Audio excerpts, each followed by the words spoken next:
Good morning to all.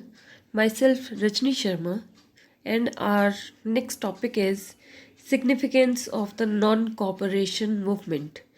As we have discussed earlier that the non-cooperation movement and the Khilafat movement was launched by Mahatma Gandhi in the beginning of January 1921. Now we are left with significance of the non-cooperation movement. The non-cooperation movement was a large-scale movement. It attracted common people from all social groups. Second, non-cooperation movement and Khilafat movement went together, so they promoted Hindu-Muslim unity. Next, peasants and tribals movements became a part of the Indian national movement.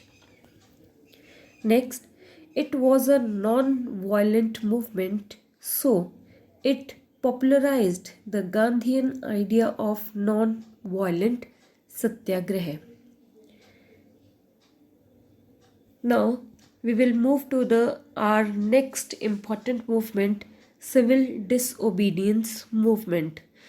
That was also started by Mahatma Gandhi, but there were various factors for this civil disobedience movement. First factor, Simon Commission. Simon Commission was set up in India in 1928. It was a statutory commission set up by the British under Sir John Simon. It was asked to study the constitutional system in India and suggest changes. But the major limitation to this commission was why Indian opposed the Simon Commission. First, all the members of the commission were Englishmen. There was no Indian in it. Second, it did not provide any hope of Swaraj to Indians because British wanted to get some suggestions for the upcoming constitution for the India, but there was not a single Indian in this statutory commission. That's why it was rejected by the Indians. That's why it was greeted with the slogan, "Go back, Simon." Next factor was Lahore Congress of 1929.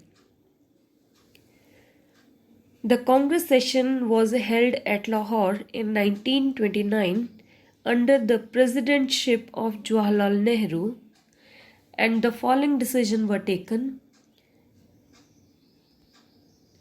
The Congress declared Purna Swaraj as its aim. It was decided to celebrate 26 January every year as Independence Day. It was decided to start the civil disobedience movement to win Purna Swaraj. Actually, Mahatma Gandhi thought that not only with this the celebration of this 26th January every year as Independence Day or Purna Swaraj, there was a need for a larger movement. Because of this movement, so many people came together and fought for our rights. That's why Mahatma Gandhi decided to launch this civil disobedience movement. Next topic, the launching of the civil disobedience movement. Indians launched powerful struggle against the Simon Commission. The government resorted to repression. Great Depression made the life of the people highly miserable. As you all know very well about that, due to worldwide economic depression of 1929 worldwide, agricultural prices began to fall from 1926 and collapsed after 1930. Next, demand for agricultural goods fell and exports declined. Peasants led a miserable life and failed to pay their revenue. And by 1930, the country was in hue and cry. This economic depression led to the miserable life of the peasants.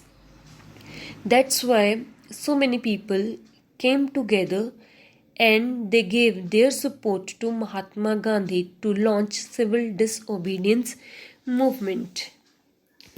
After that, Lahore Congress of 1929 declared Purna Swaraj as its aim and decided to launch civil disobedience movement, and Gandhiji inaugurated the movement by breaking the salt law at Dandi.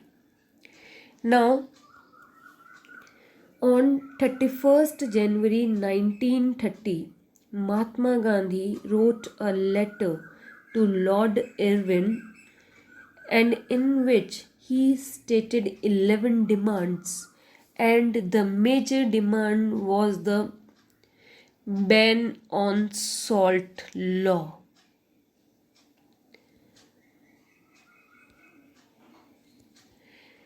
Gandhiji decided to inaugurate the civil disobedience movement by breaking the salt law.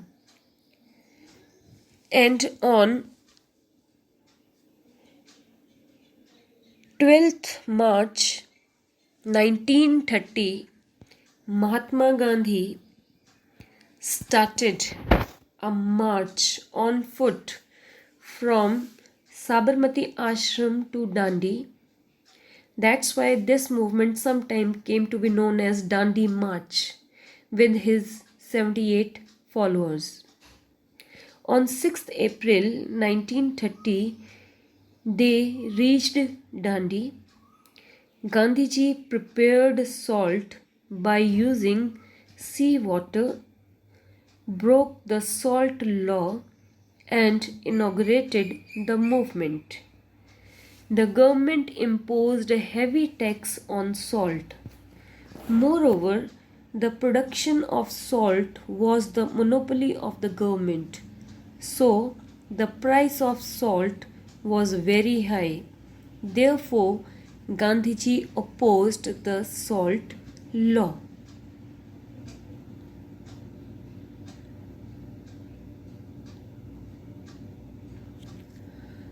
But again, after some time, the people, the commoners, they used some violent measures. That's why Mahatma Gandhi called off this civil disobedience movement, and he signed a treaty, a pact with Lord Irwin, and that pact was known as Gandhi-Irwin Pact. He signed a pact with Irwin on 5th March 1931. As per the pact, there were two main provisions of this pact. Gandhiji agreed to participate in the Round Table Conference in the London. Second, the government, the British, agreed to release the political prisoners.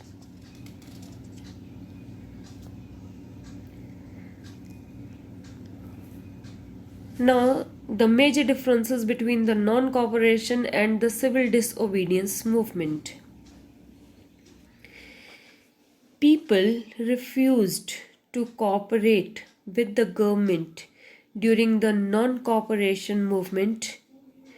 People broke the laws during the civil disobedience movement. Actually, The non-cooperation means not to cooperate with the British, and the civil disobedience means that not to cooperate with the British by breaking the laws framed by the British. Second, Muslims participated in large numbers in the non-cooperation movement, but Muslim participation was less in the civil disobedience movement. Actually, the non-cooperation movement was started with the Khilafat movement, and there was a unity between Hindus and Muslims. But in the civil disobedience movement, Muslims felt alienated. That's why they were not agreed to be the part of this civil disobedience movement. Next, no tax campaign was not there in non-cooperation movement. People refused to pay taxes in civil disobedience movement. Actually, the big landlords, the talukdars, they gave their financial aid to the Mahatma Gandhi in the civil disobedience movement, and that's why the peasants, they felt that actually they put forward their no tax campaign in front of Mahatma Gandhi, but their demands were not fulfilled. That's why the peasants were not agreed. Somehow they participated, but some of the people, some of the peasants were not ready to be the part of this civil disobedience movement. Next topic, main limitations of the civil disobedience movement. Dalits did not participate in the civil disobedience movement because the Congress did not give importance to their demands. Many Muslims did not participate in it. They thought that the Congress was moving close to the Hindu Mahasabha. Communal riots occurred in many places. Disunity between Hindus and Muslims started. Industrial workers' participation was very minimum. That's it for today. We will continue our next lecture in next video. Again, if anyone have any query related with any topic, then you can send your message to me personally on my WhatsApp number. Thank you for today.